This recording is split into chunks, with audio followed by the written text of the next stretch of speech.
ISI is completing 50 years of existence, being an integral part of USC and more integral part of the USC Viterbi School of Engineering since its inception in 1972. We were fortunate that the circumstances allowed ISI to be affiliated with USC rather with another institution in the area. The leadership at the university, the administration, understood the importance of computer science and was able to extrapolate into the future and was able to respond very quickly to the opportunity that came to be. And the efficiency and agility within the administration was able to capitalize on this opportunity, and hence ISI was born. This entrepreneurial sort of activity is indicative of similar entrepreneurial activities at USC, and has been manifested in different ways in other areas as well within USC. So ISI grew from an entity that was devoted primarily to serve the needs of the Department of Defense to some extent and DARPA to something that is much bigger and encompassing pretty much the entire spectrum of computer science, information technology, and also now going into fields of promise for the future, such as quantum computing, that we have been pushing since 2010 or so at USC. So this relationship is very key to the work that we do here at the university, both in the area of research for advancing computer science and related technologies, but also giving opportunity to our students to be educated in a different way. And the fact that ISI is very much, if you wish, use-inspired research. They do use-inspired research and has a mission to solve problems which can be, with a timeline that is short, is able to then have impact across many disciplines as well. And so it can empower the solution of tough problems in other disciplines, not simply in engineering, but could be communications, could be social work, medicine, how data are processed, libraries, information science at large. And so they are essentially the place where data science is flourishing at USC. You know, the most important thing in academia is people. And having the right people to lead or conceive or envision or dream of various activities is the most important part. So I'm almost certain that Zora Caprillian, when he accepted this possibility and this proposal to have ISI become part of USC, saw a future that was driven by the vision of very talented people, including Keith Ankofer, who was the key person and the director of ISI for quite a while. The other part is that this quality of talent was also existing in the leadership of the university, and Zora was equally visionary. He saw how technology was evolving, and of course the role of engineering in there. So it was, even though computer science was a nascent discipline, it was actually making significant progress even then. The interesting thing is that computer science comes in two flavors, if you wish. One, that it emanates from departments of mathematics, so it has a mathematical origin. The other comes from engineering. It has more of an engineering origin. ISI played very nicely across both of these two areas. At USC, computer science has obviously a very strong engineering flavor, and ISI, this coexistence helped it develop into something that is powerful today, both for ISI, but also for CS, the Department of Computer Science at USC as well.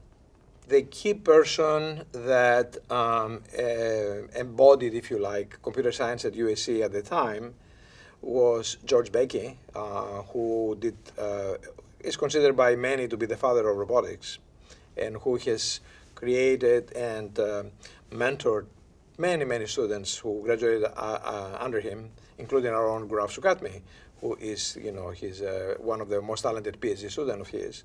Ayanna Howard, the dean of Ohio State University, she was also his graduate as well, and many others. So another person that played a very important role was Ginsburg, Professor Ginsburg. He was a chair of computer science for a while. In fact, I remember that when I joined USC, he was in the promotions committee that evaluated my promotion. And so I heard that he was actually the person that he was known to have a very critical eye towards quality. And I'm happy that he saw that I met his standards as I was promoted from assistant professor to tenure faculty at USC. So we have this sort of connection. Of course, he's no longer alive, but definitely was an important part of in some sense, of my career as well. When I joined USC from Caltech, I had no knowledge that ISI had a partnership with Caltech. In fact, I was not even aware of ISI when I joined USC because at that time there was maybe the geographic distance was a bigger obstacle than it is now, or there was not as a big integration as it is now that happened there. So the first time I realized of the ISI's position in the Viterbi School of Engineering, sort of a constellation, was in the early 90s, which is actually 20 years after ISI was formed. At that time, as a department chair, I participated in department chairs meetings that included Herb Shore. Herb Shore was then the director of ISI. And then it is then that I realized that, Herb was an important part of the school, and therefore ISI was an important part of the school as well. The concept of a research institute affiliated with a university was probably not as widespread as it is now. In many ways, it was almost considered as some sort of attached to the university, but independent to some extent.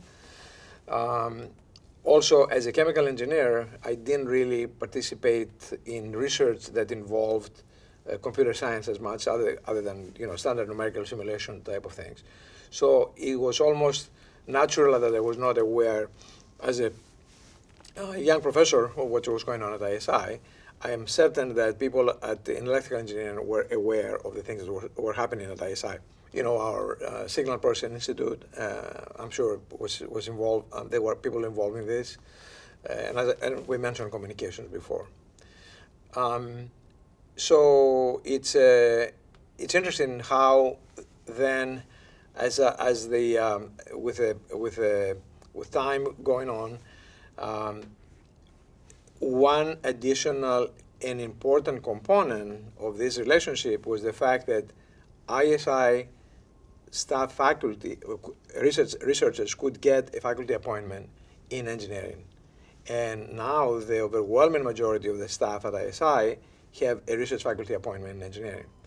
That gives them the opportunity to supervise PhD students.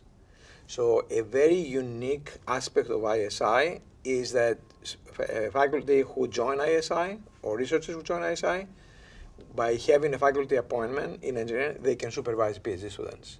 And that's actually a remarkable thing because, first of all, you increase the areas where PhD students can work on, from things that are very fundamental all the way to use inspired.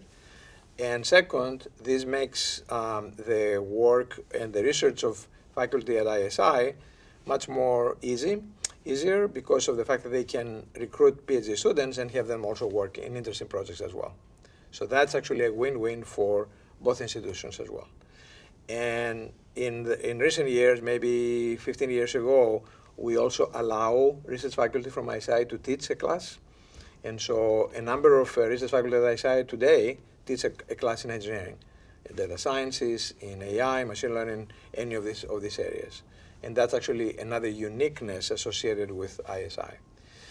But what we discussed before is interesting because this initial sort of a mental and physical distance that existed between ISI and campus has a shadowy effect that even today people sometimes they ask, is ISI part of USC or not? Which obviously has been a part of it since 1972. However, people At that time, it's kind of interesting how long the correlation length is of something like this. And we have been trying to make sure that people understand that ISI has been a big part of everything that we do for 40 years, 30 years, 50 years, since its existence in many different ways. ISI, because of the nature of its funding, because almost exclusively all this comes from the federal government, with the exception of some gifts and the like, benefits from having a presence in Washington, D.C. And so this is one of the reasons that we started ISI East, which is in Arlington, Virginia. So this is a facility there which has a number of ISI staff and research faculty who work there, and they are able to sort of communicate with federal agencies much faster than if it was from Marina del Rey. Back in 2015, if I'm not mistaken, we also started an office in Waltham, Massachusetts. So this is the ISI presence in that part, which is near Boston. And so the reason we started this was, actually this was the brainchild of the former director of ISI, Prem Natarajan, who worked for Raytheon in that area, and realized that having ISI branch there would be beneficial to the ecosystem in Massachusetts, as well as to be able to recruit talent who didn't want to relocate to LA, but they could stay and work from there. So to some extent, ISI anticipated the post-COVID world, where you can be in a different place and work remotely to some extent, because a number of faculty there are our faculty, and even though they are located in different parts of the country. One of the reasons that people may elect to be at the research institute or at the university is that you are, in essence, in control of your own destiny, to the extent that you can do work on interesting work that you want, and you're not forced to pursue something that is not of your interest. You also have the surrounding environment of students whose age doesn't change very much over the years. So the average age remains, 20, 21? If you put PhD students, 23, 24. But that's essentially where you are every day. If you work for a company or outside, that's not necessarily the case. So the environment, and the university environment is always invigorating, because you're always dealing with people or students who are young at heart and young in energy as well as ideas. And I think that's really what makes it much more attractive. At the same time, people will, on occasion, take the option and work for the industry for a while. A number of them come back. A number of them will pursue a career there. But that's not. It happens all the time. In the 70s, when actually I was a PhD student at Caltech, we benefited from computing through the big mainframes. So you could do a simulation of something, and then you have these computer jobs, the software that you write in this big pack of cards that you have to be very careful to make sure they're all in order. Because if, God forbid, this dropped, then it would be impossible to put it together. And then you go to the operator who will take it and then feed the monster, which was this big mainframe. And then you wait for 5-6 hours to get the output of your work. And hopefully, in the best case scenario, you will get some nice results that potentially perhaps can be a graph that you create. More often than not, you would have made a syntax error in your program. And so the program will not run, and it will come back and say, diagnostics, you made this error there. So you have to go back, correct the error, collect again the big pack of cards, give to the operator, wait for another 6 or 7 hours before you get it back. So it was an excruciating process until you got something interesting. But that was the only option that existed at the time. This is what you did. And if you wanted to run the computer to solve your problems, this is what you did. Then in the 80s, we started having personal computers coming up. You have IBM was moving in this direction. You have, and the programming all was done using MS-DOS, if you remember those days. the issue of the problem did not become more easy. However, it was more, you have accessibility to these smaller machines. And therefore, you were able to run new things in there. And of course, things accelerated much faster after that in the 90s. And then, of course, then computing became a supercomputing. There were computer centers back in the 90s where they were run by the National Science Foundation and others. And the idea was, if you want to run a very complicated, sophisticated program, because you needed tremendous computing power, well, tremendous compared to that time. Today, this can be done on your iPhone. You needed the facilities of a supercomputer. And so many proposals that we write to the government was, can we get some time on the supercomputer? And supercomputers were at UC San Diego, I believe, and other places as well. I don't think we had a supercomputer here, although we had more and more, computing facilities here at USC as well. And then computing changed dramatically. When I first came to USC, the first class that I taught, actually my assignment was to teach freshmen Fortran. Fortran was, the fundamental scientific computing language. And to show you how backwards we were at the time, in order to describe the program, I was writing it with chalk on the blackboard, which is incredible to think about this way, because now, of course, you don't do that, because you simply type it on the screen. Little engineering school was always interesting and important. Now that has accelerated because technology is accelerating so fast. And so what you have in your hands or in the discipline is the ability to solve big problems, so moonshots types of things. At the same time, technology has become so powerful that can lead to unintended consequences. We see this every day. So the issue of trustworthiness in technology is becoming more and more important as well.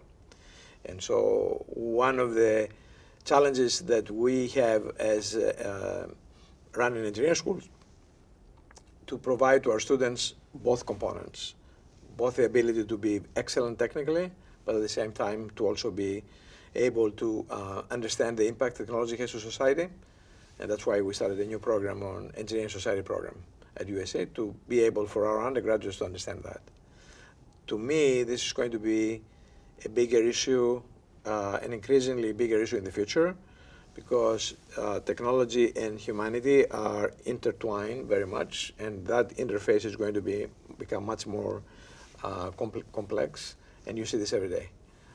Whether it's social media, whether it is bots, whether it's fake news or disinformation, misinformation, all this is going to be a very, very fertile area. And so human-centric computation, or the impact of humans, or what does it mean to live in this world, will become much more questioned in the future. Not questioned, but more examined and explored in the future. At the same time, technology allows you to solve big problems. Sustainability will only be solved through technology to some extent.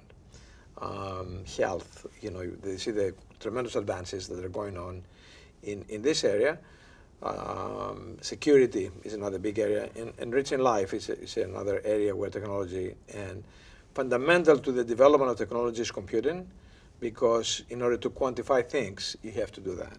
At the same time, computing also allows you to take data, the thousands and millions and billions of data that we have, and giga, and all this tremendous amount of data, and extract meaning from that and information. And that's actually the place where there's going to be a lot of interest in, including privacy, including how AI works and all that. Efficiency and optimization will always be part of a scientific inquiry, and whether it's computing or something else, this will be always part of that. What you see today, obviously people will work on that, because efficiency is also related to sustainability.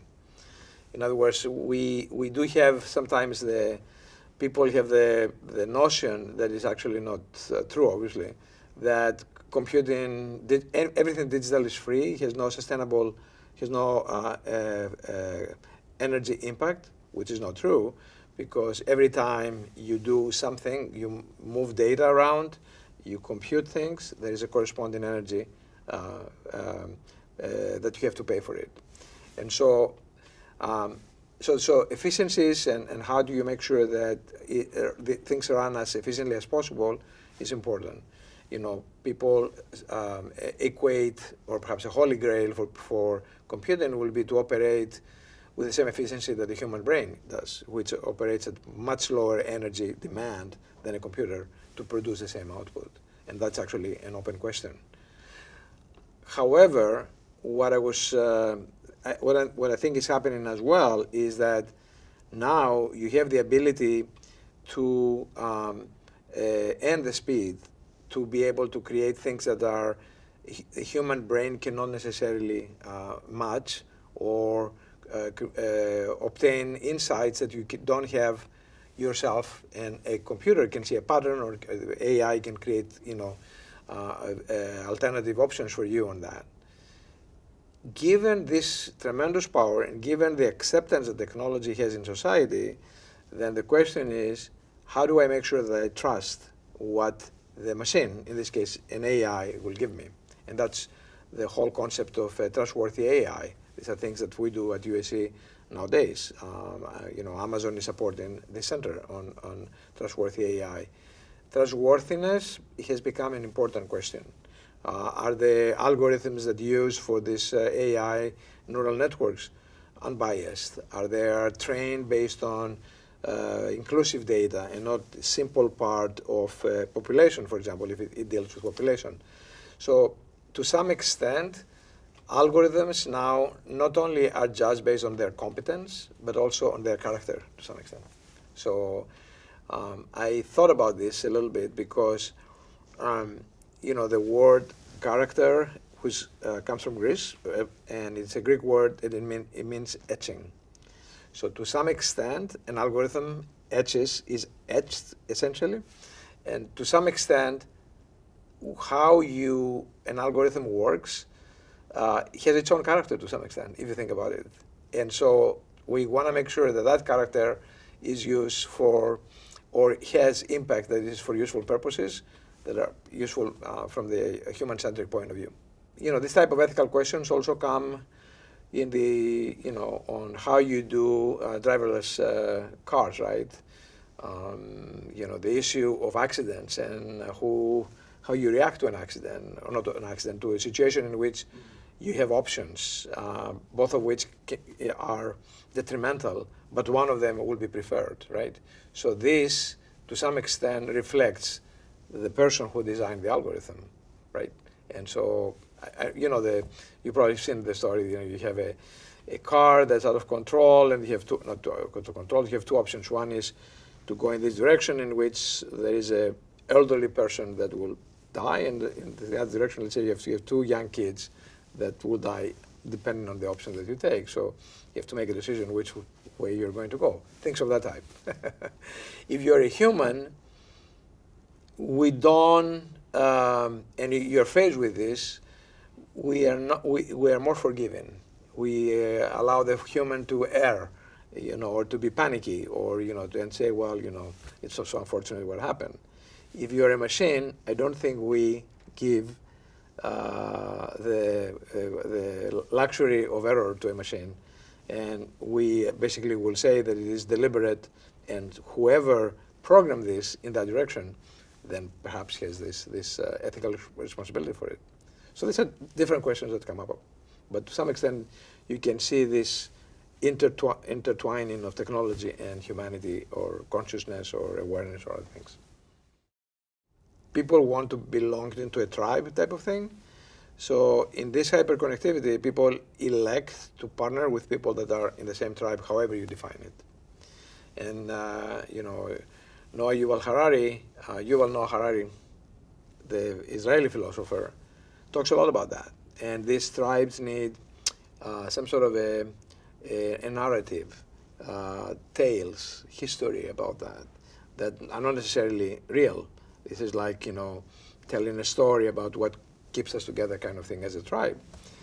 And that creates, in essence, a connected world, which in the same time is disconnected, if you know what I mean. Because you have these people, you have groups of people that are in a certain bubble or in a certain group, and they don't necessarily care to know what's happening to the other bubble of people in another group. I think we see this every day in the news.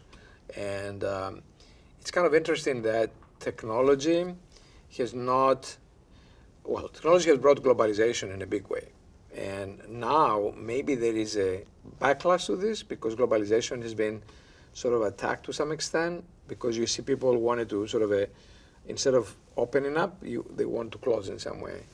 And I don't know historically how this is going to evolve. I think it is, particularly when you're dealing with challenges that are a global scale, sustainability, health, many of these other things as well. The fact that we're exploring space, we live in a single planet here. I think the most appropriate way to look at this is that we're global citizens, but I am almost certain that a number of politicians will go very much against this idea and say, well, our tribe should be best and the top compared to another tribe, and they look at people in this way, which I find to be rather going backwards to some extent, given the fact that technology is agnostic to this and just moves and sort of spreads all its benefits equally, as long as people are receptive to it. So, but it is not. It is probably human nature, maybe, and maybe we need to educate our kids in a different way, so that actually we go back to a situation where everybody feels that they are part of the same global community, which is it's something that was going on for a while. But you see this in European Union that is split up with Brexit. Now you see the situation with Russia and Ukraine, which is very disturbing, to say the least, of what's going on there.